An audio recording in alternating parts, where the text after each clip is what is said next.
Nessa hora, o silêncio pode te prejudicar na audiência. Seja muito bem-vindo, seja muito bem-vinda à lição prática número 141. E hoje a nossa lição trata do tema maior, a prática da sala de audiência. Por que eu falo tanto sobre a prática da sala de audiência? Porque é lá onde eu vejo muitas coisas acontecerem e pessoas serem prejudicadas, às vezes por algo que é dito e muitas vezes por algo que não é dito, como é no caso da nossa lição de hoje. E olha, aquilo que eu vou te ensinar hoje aconteceu exatamente hoje comigo em uma audiência. Meus queridos, muitas vezes você tem que ir preparado lá para a sala de audiência para controlar até a condução que o juiz faz da audiência. E muitas vezes o juiz conduz a audiência de uma forma, não por mal, mas pela forma que ele se habituou a conduzir. Às vezes você está esperando que a audiência vai acontecer exatamente como está previsto na lei, ou exatamente como você viu na audiência simulada lá da faculdade. Eu já te adianto, não é assim que as coisas vão acontecer. Eu sou professor de prática para te mostrar que há um mundo na prática completamente diferente do mundo da teoria. E eu quero começar dizendo exatamente como as coisas aconteceram hoje. Então hoje eu tive uma audiência e estudando o processo antes da audiência, vi que a parte autora havia arrolado uma testemunha e a parte requerida não havia arrolado testemunha alguma. Chegou na hora da audiência, advogados e partes presentes, virei para todos e falei: doutores, o objetivo da audiência é ouvir as testemunhas arroladas pela parte autora, correto? E os dois, sim, correto. Doutor, das testemunhas que o senhor arrolou, quais vieram? Fulano e fulano. O senhor vai desistir das demais? Vou desistir das demais. Podemos começar a ouvir então as testemunhas, doutores? E todos, sim, podemos. E aí, chamei a primeira testemunha da parte requerida, lembrando, da parte autora, lembrando, a parte requerida não havia arrolado testemunha. Ouvi uma testemunha da parte autora, ouvimos a segunda testemunha e eu virei para os advogados e falei: doutores, terminamos então a instrução?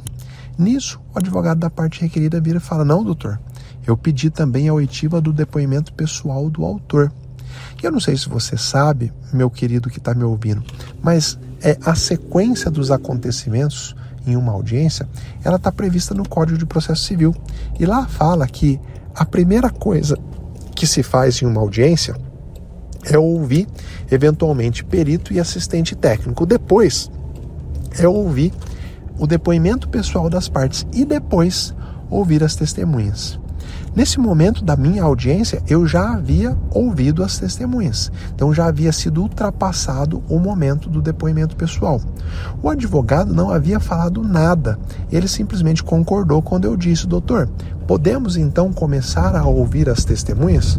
Nesse momento, o juiz presume que você desistiu de ouvir o depoimento pessoal, porque na prática, o depoimento pessoal não costuma ser um ato muito frutuoso, não costuma ser um ato onde a parte confessa. Então, embora a maioria dos advogados acabe pedindo o depoimento pessoal, lá na audiência ele também acaba desistindo.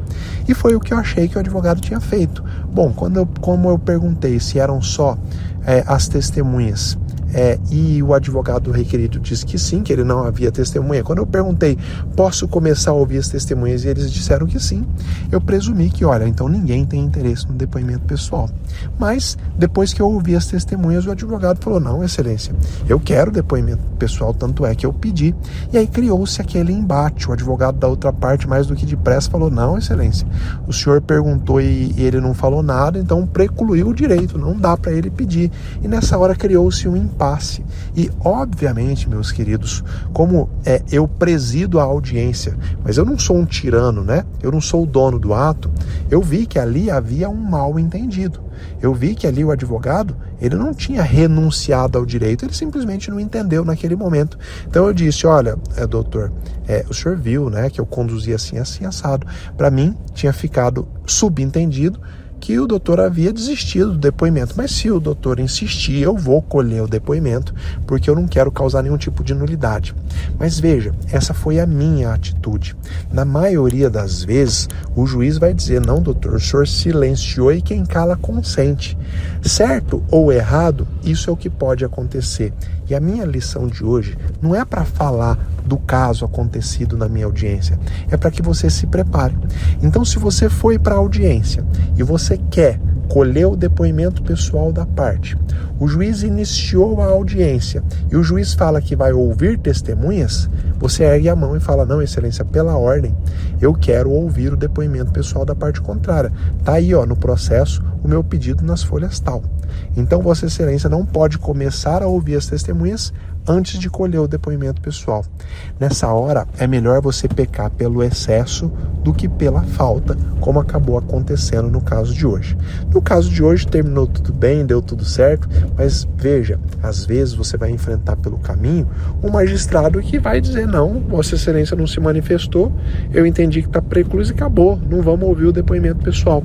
Mas você conhecer a prática é justamente você ouvir quem está no campo de batalha e assimilar os erros e os acertos. Veja, eu também errei na situação de hoje. Eu deveria ter dito expressamente, doutor, o senhor abre mão então do depoimento pessoal?